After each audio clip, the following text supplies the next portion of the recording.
The sneakiest of Sinestras.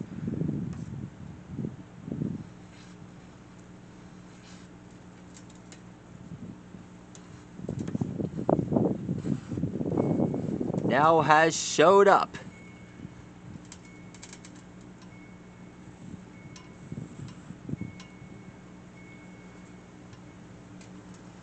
Tonight, we're gonna draw the Cheetah from Thumb Wrestling Federation.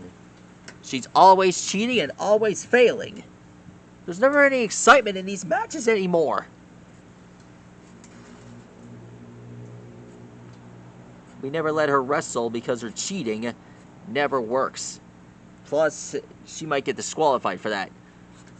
She even got banned from Las Vegas for this.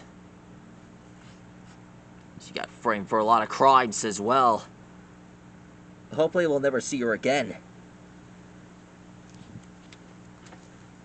Anyway, that's how you draw the Cheetah.